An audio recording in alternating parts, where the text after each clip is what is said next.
My children said, "You're lucky we feed you," so I sold the house and left them with nothing. My children said, "You're lucky we feed you," so I sold the house they lived in and left town.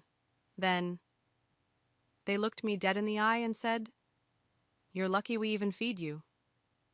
In that moment, I realized my children didn't see me as their mother anymore, just a burden they tolerated. And that's when I decided they would never get the chance to humiliate me again. My name is Margaret Holt, and I'm 68 years old. I never thought I'd be telling this story, much less living it. For most of my life, I believed that love, especially a mother's love, was enough to earn respect. That if you sacrificed, stayed loyal, and put your children first, they'd eventually grow up to be the kind of people who'd look after you the way you once looked after them. But reality has a cruel way of stripping illusions bare.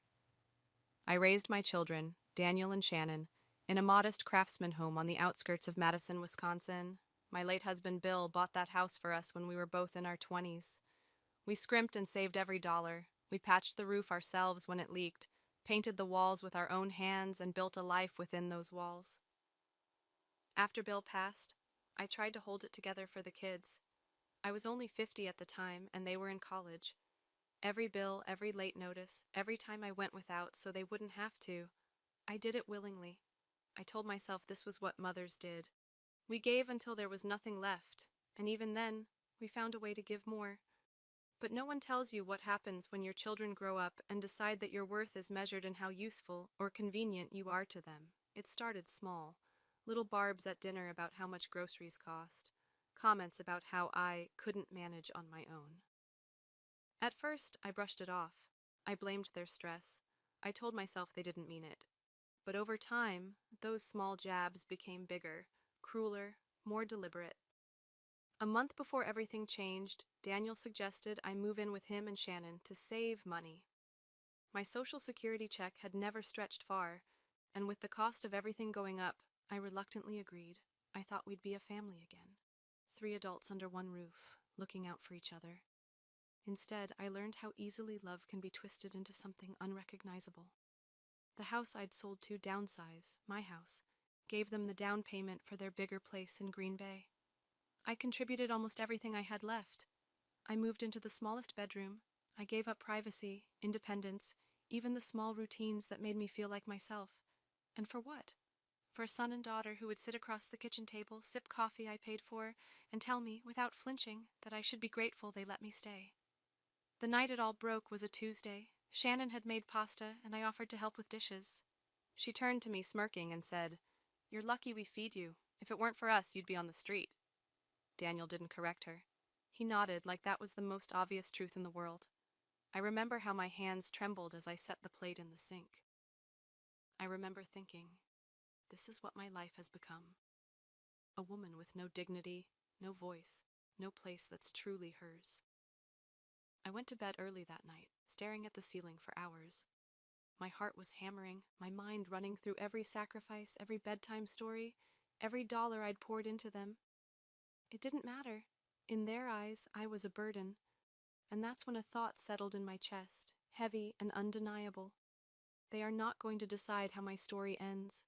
I was done begging for scraps of affection, done waiting for them to see my worth. By morning, I knew exactly what I was going to do. I woke up before sunrise, the house quiet except for the low hum of the refrigerator. As I lay there, listening to the sound of my own breathing, I felt something inside me click into place, like a lock finally opening. I got out of bed, careful not to wake anyone, and padded down the hallway to the kitchen.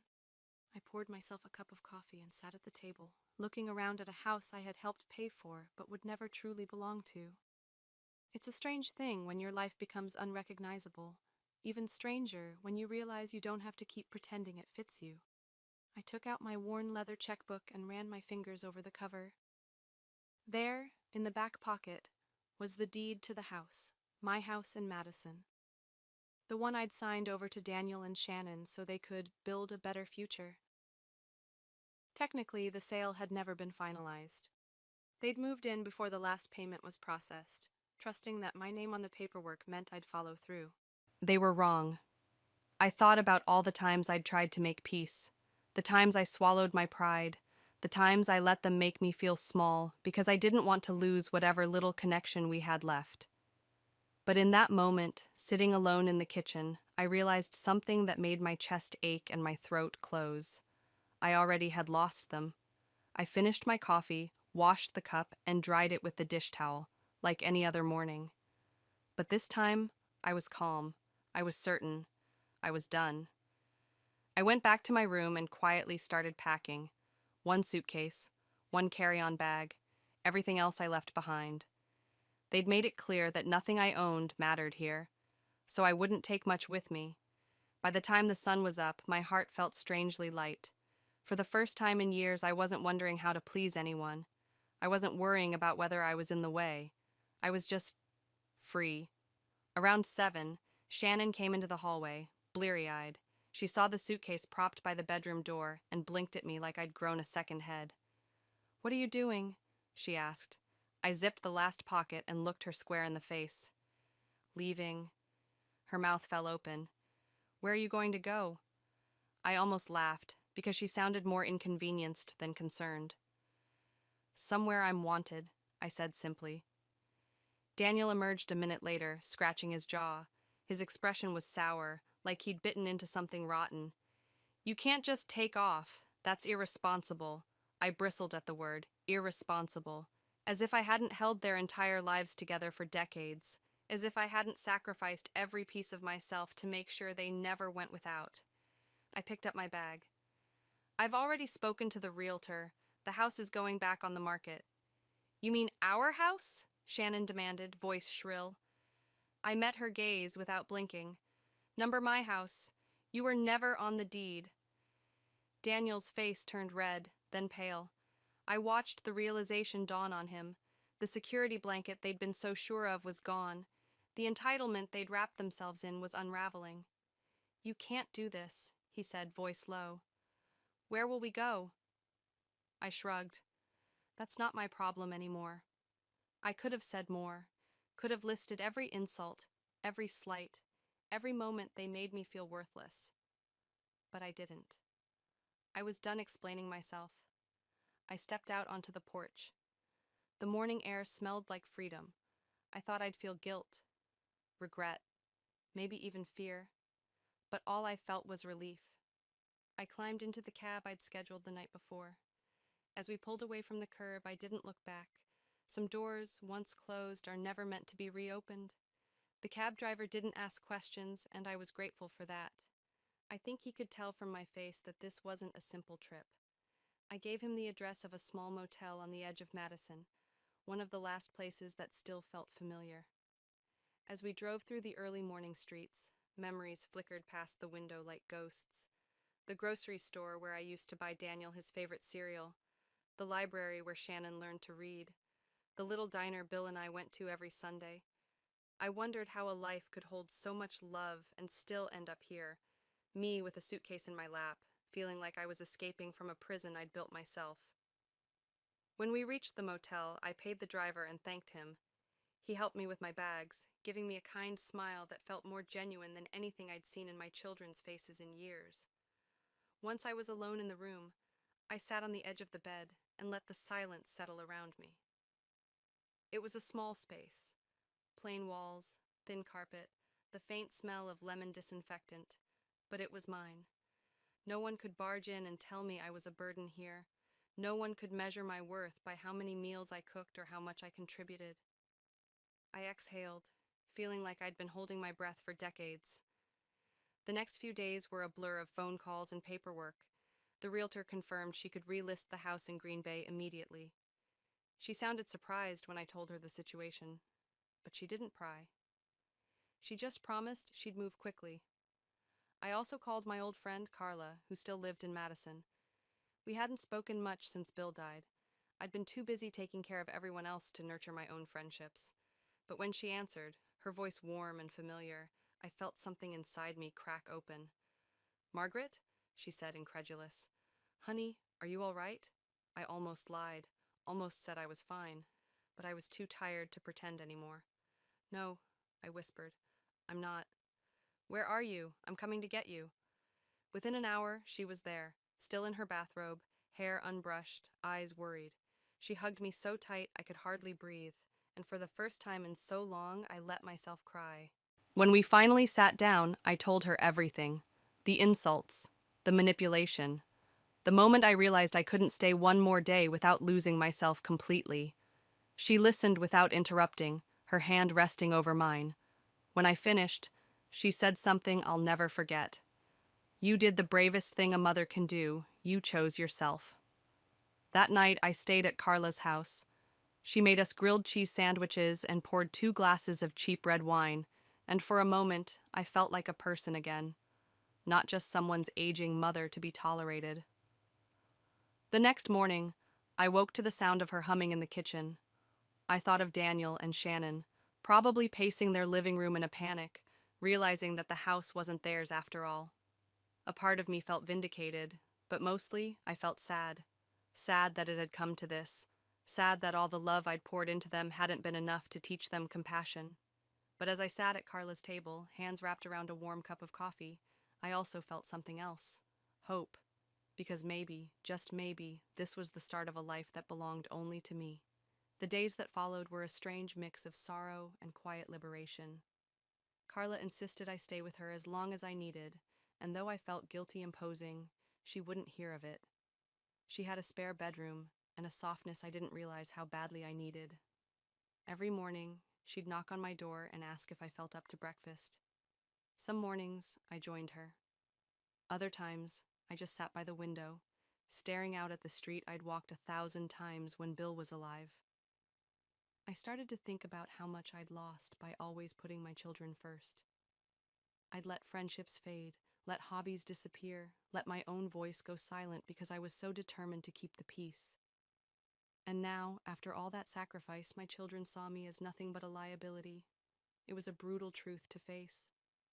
On the third day, my phone started ringing. Daniel, then Shannon, then Daniel again. I watched the calls come in, my heart thumping like I'd done something criminal. I knew what they wanted, to scream at me for daring to take back what was mine. I didn't answer. Instead, I called the realtor to confirm the house was officially listed. She said there had already been interest, and she'd scheduled a showing that afternoon. When I hung up, my hands were steady. I didn't owe them an explanation. That afternoon, Carla suggested we go out for a walk. I hesitated. Part of me was afraid they'd show up, find me on the sidewalk, and cause a scene. But she looked me straight in the eye and said, "You are allowed to exist in the world without apologizing for it." So we walked. We strolled past the old park where I used to take Daniel and Shannon to play. Past the bookstore I hadn't visited in years, past a little cafe with bright yellow chairs on the patio. On a whim, we went inside. The barista greeted us with a smile and recommended their lemon scones. We sat by the window, and for the first time in longer than I could remember, I felt normal, not invisible, not a burden, just a woman having coffee with a friend. While Carla stepped away to take a call, I pulled out my phone. There were 15 missed calls and a string of messages from Daniel. "Mom, call me back. What are you doing? You're ruining everything. We took care of you. This is how you repay us?" I felt the heat rising in my cheeks, the old reflex to explain myself, to smooth it over, to apologize. God, it was strong. But I forced myself to read each word and really see it for what it was. Control. They didn't care how I felt. They only cared that they were losing the comfort they'd come to expect. And suddenly, I felt lighter. Because I finally understood. I hadn't failed them. They had failed me. I slipped my phone back into my purse and looked out the window at the people passing by.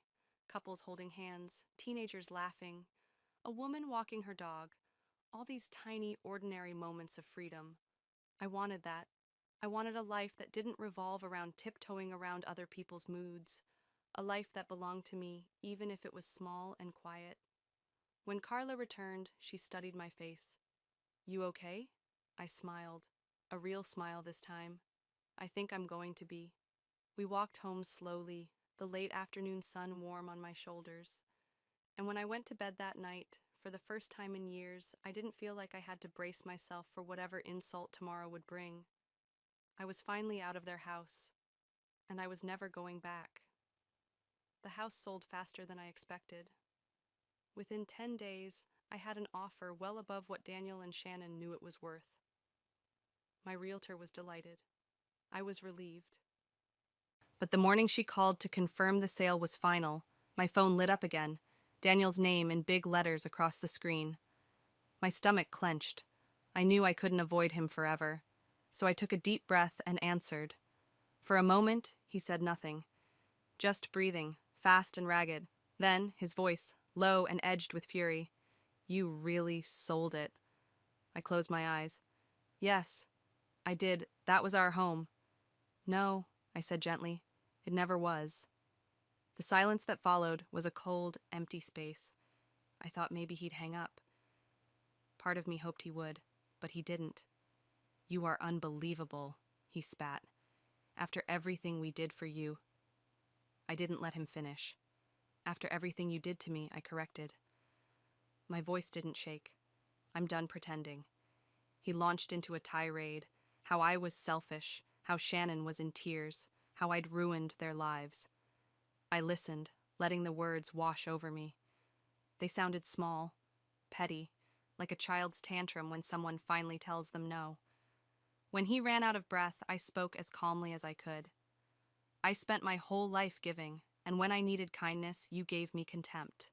I won't spend what years I have left begging you to love me. You're going to regret this, he warned. I thought about that as I hung up. Maybe I would. Maybe there would be nights when the loneliness would sneak up on me, when I'd ache for the idea of a family that never really existed. But I also knew this. Regret is lighter than resentment. And I was done carrying resentment. Carla walked in a few minutes later, a fresh pot of coffee in her hands. She didn't ask what happened. She just poured me a cup and squeezed my shoulder. That afternoon, I went to the bank to deposit the check from the sale. As I slid the envelope across the counter, the teller glanced at me with curiosity. Selling a house? She asked politely. I nodded. Just closing a chapter. I almost expected to feel sad, but instead I felt clean, like I'd finally scrubbed off years of grime I didn't even know I was wearing.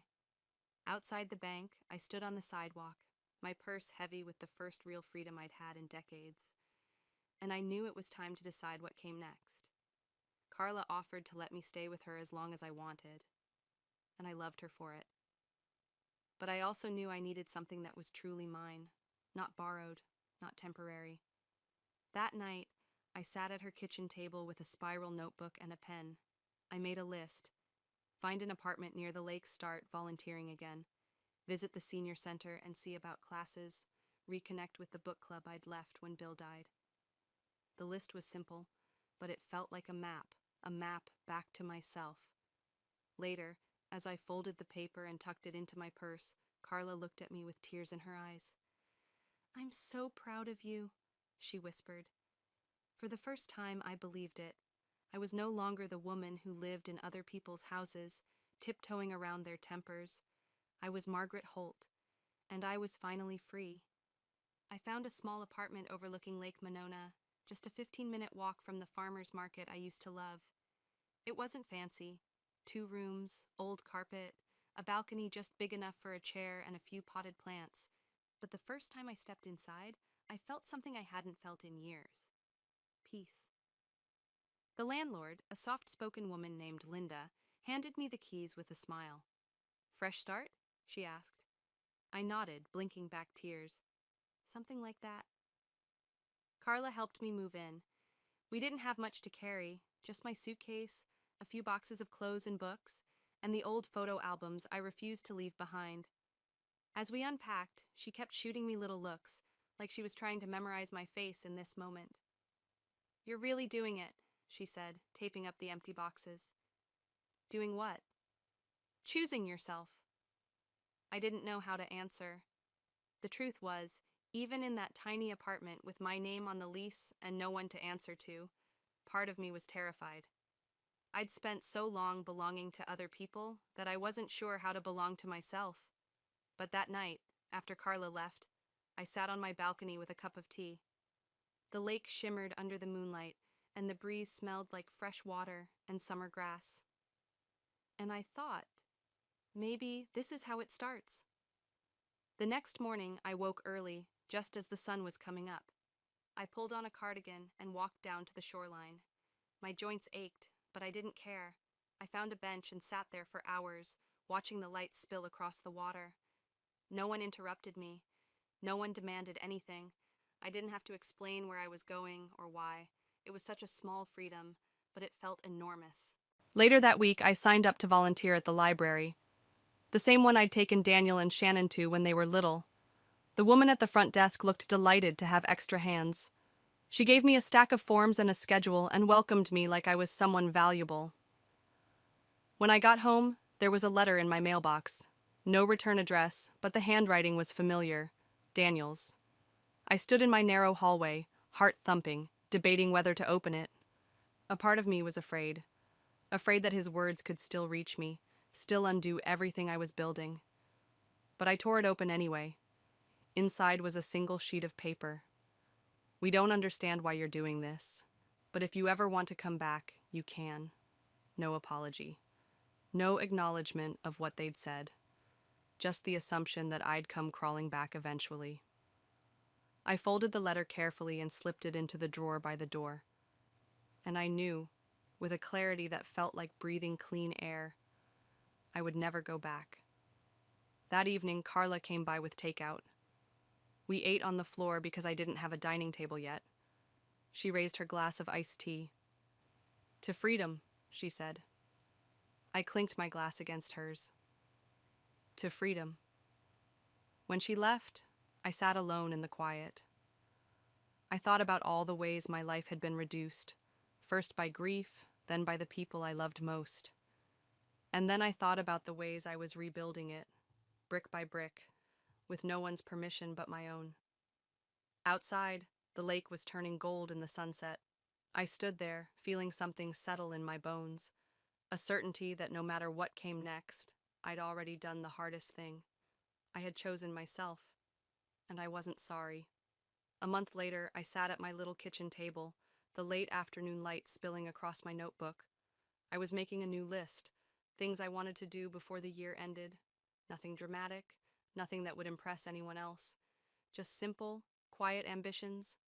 Join the community garden, take a watercolor class, learn how to make bread from scratch, visit the lighthouse in Door County. I was halfway through writing when my phone buzzed with another text from Shannon. "Mom, we're worried about you. Please answer." I read it twice, waiting for the familiar ache to tighten in my chest. But it didn't. Because I finally understood the difference between guilt and responsibility. I would always love my children.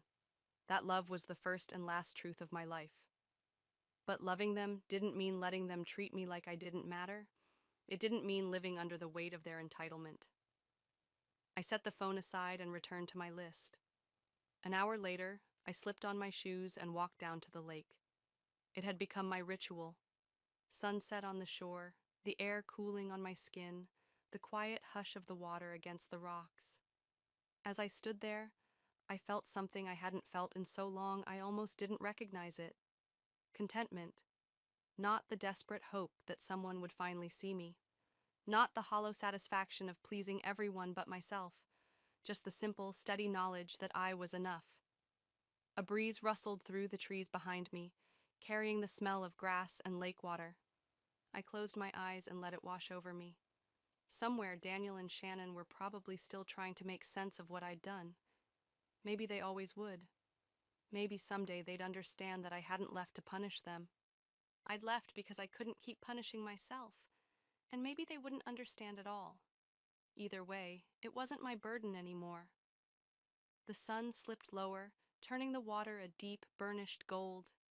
I thought of Bill and all the dreams we'd had for this season of our lives, travel, quiet evenings, grandchildren who might love us the way we loved them. I let myself mourn it for a moment, and then I let it go. I turned back toward my apartment, my steps slow but sure. I didn't know exactly what the future held, But for the first time, it felt like it was truly mine. And whatever came next, I would meet it as Margaret Holt, whole, unashamed, and finally free. As I reached my door, I looked back once more at the lake.